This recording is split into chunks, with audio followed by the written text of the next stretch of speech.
Jó, capítulo 24.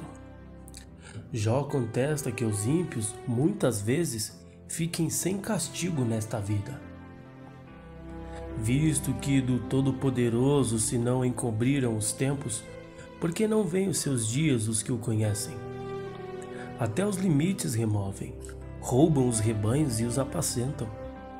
Levam o jumento do órfão, tomam em penhor o boi da viúva, desviam do caminho os necessitados e os miseráveis da terra juntos se escondem. Eis que como jumentos monteses no deserto saem à sua obra, madrugando para a presa, o campo raso dá mantimento a eles e aos seus filhos. No campo cegam o seu pasto e vindimam a vinha do ímpio. Ao nu fazem passar a noite sem roupa, não tendo ele coberta contra o frio. Pelas correntes das montanhas são molhados, e não tendo refúgio, abraçam-se com as rochas. Ao órfãozinho arrancam do peito e aceitam o penhor do pobre. Fazem com que os nus vão sem vestido, e aos famintos tiram as espigas.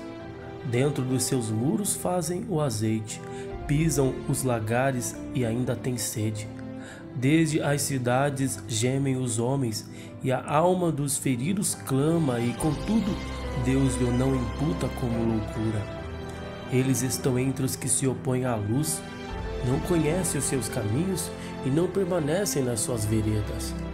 De madrugada se levanta o homicida, mata o pobre e necessitado, e de noite é como o ladrão. Assim como os olhos do adúltero aguardam o crepúsculo, dizendo: não me verá olho nenhum, e oculta o rosto, nas trevas minam as casas que de dia assinalaram, não conhecem a luz. Porque amanhã para todos eles é como sombra de morte, porque sendo conhecidos, sentem os pavores da sombra da morte. São ligeiros sobre a face das águas, maldita é a sua porção sobre a terra, não voltam pelo caminho das vinhas. A secura e o calor desfazem as águas da neve, assim desfará a sepultura aos que pecaram. A madre se esquecerá deles, os vermes o comerão gostosamente, nunca mais haverá lembrança deles e a iniquidade se quebrará como uma árvore. Afligem a estéril que não dá à luz e a viúva não fazem bem. Até os poderosos arrastam com sua força, se eles se levantam, não há vida segura. Se Deus lhes dá descanso, estribam-se nisso seus olhos, porém estão nos caminhos deles. Por um pouco se alçam e logo desaparecem. São abatidos, encerrados como todos os outros e cortados como as pontas das espigas. Se agora não é assim, quem me desmentirá e desfará as minhas razões? Jó, capítulo 25. Bildade sustenta que o homem não pode, sem presunção, justificar-se diante de Deus. Então respondeu Bildade, o suíta, e disse: com ele estão domínio e temor. Ele faz paz nas suas alturas. Porventura tem número os seus exércitos? E para quem não se levanta a sua luz? Como, pois, seria justo o homem perante Deus, e como seria puro aquele que nasce da mulher? Olha, até a lua não resplandece e as estrelas não são puras aos seus olhos. E quanto menos o homem, que é um verme, e o filho do homem, que é um bicho. Jó, capítulo 26. Jó repreende Bildade e exalta o poder de Deus. Jó, porém, respondeu e disse: como ajudaste aquele que não tinha força, e sustentaste o braço que não tinha vigor? Como aconselhaste aquele que não tinha sabedoria, e plenamente lhe fizeste saber a causa, assim como era? Para quem proferiste palavras? E de quem é o espírito que saiu de ti? Os mortos tremem debaixo das águas com os seus moradores. O inferno está nu perante ele, e não há coberta para a perdição. O norte estende sobre o vazio, suspende a terra sobre o nada. Prende as águas em densas nuvens, e a nuvem não se rasga debaixo delas. Encobre a face do seu trono e sobre ela estende a sua nuvem. Marcou um limite à superfície das águas em redor até os confins da luz e das trevas. As colunas do céu tremem e se espantam na sua ameaça. Com a sua força fende o mar e com o seu entendimento abate a sua soberba. Pelo seu espírito ornou os céus, a sua mão formou a serpente enroscadiça. Eis que isto são apenas as orlas dos seus caminhos, e quão pouco é o que temos ouvido dele. Quem, pois, entenderia o trovão do seu poder?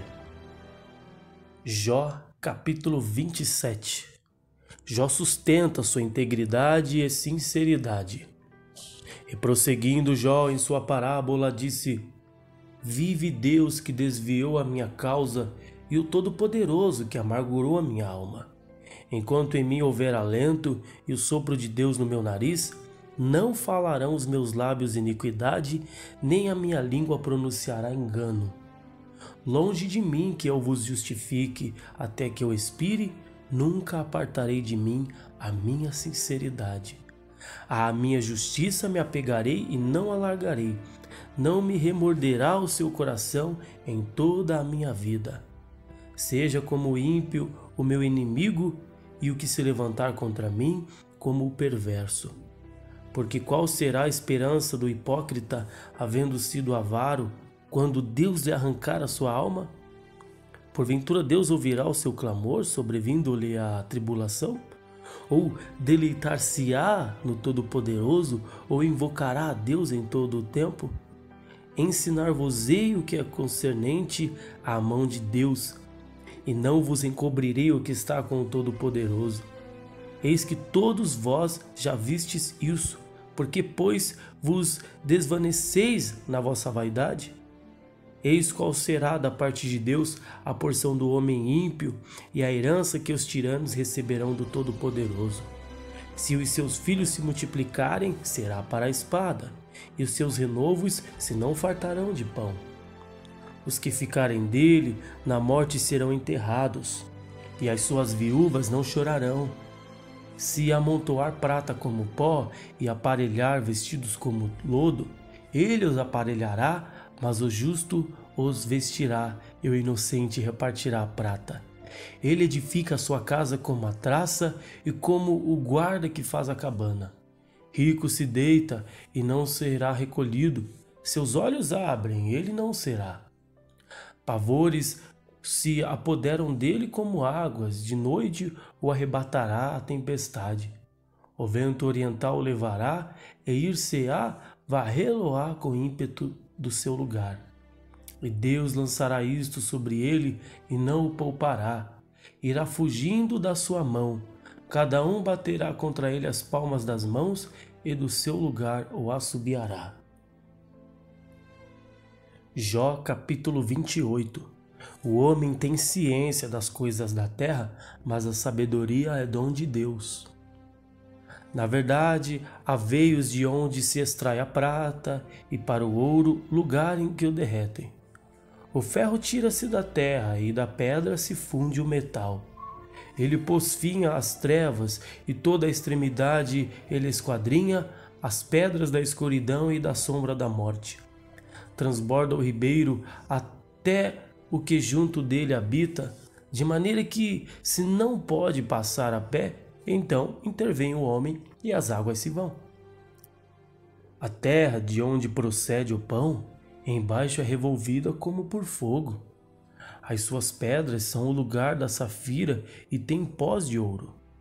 Essa vereda a ignora a ave de rapina e não a viram os olhos da gralha. Nunca a pisaram filhos de animais altivos, nem o feroz leão passou por ela. Ele estende a sua mão contra o rochedo e revolve os montes desde as suas raízes. Dos rochedos faz sair rios, o seu olho descobre todas as coisas preciosas. Os rios tapa e nem uma gota sai deles, e tira para a luz o que estava escondido. Mas onde se achará a sabedoria? E onde está o lugar da inteligência? O homem não lhe conhece o valor. não se acha na terra dos viventes. O abismo diz: não está em mim. E o mar diz: ela não está comigo. Não se dará por ela ouro fino, nem se pesará prata em câmbio dela. Nem se pode comprar por ouro fino de Ofir, nem pelo precioso ônix, nem pela safira. Com ela se não pode comparar o ouro ou o cristal, nem se trocará por joia de ouro fino. Ela faz esquecer o coral e as pérolas, porque a aquisição da sabedoria é melhor que a dos rubis. Não se lhe igualará o topázio da Etiópia, nem se pode comprar por ouro puro. De onde, pois, vem a sabedoria? E onde está o lugar da inteligência? Porque está encoberta aos olhos de todo vivente e oculta às aves do céu. A perdição e a morte dizem: ouvimos com os nossos ouvidos a sua fama. Deus entende o seu caminho e ele sabe o seu lugar, porque ele vê as extremidades da terra e vê tudo o que há debaixo dos céus. Quando deu peso ao vento e tomou a medida das águas, quando descreveu uma lei para a chuva e caminho para o relâmpago dos trovões, então a viu e a manifestou, estabeleceu-a e também a esquadrinhou. Mas disse ao homem: eis que o temor do Senhor é a sabedoria, e apartar-se do mal é a inteligência.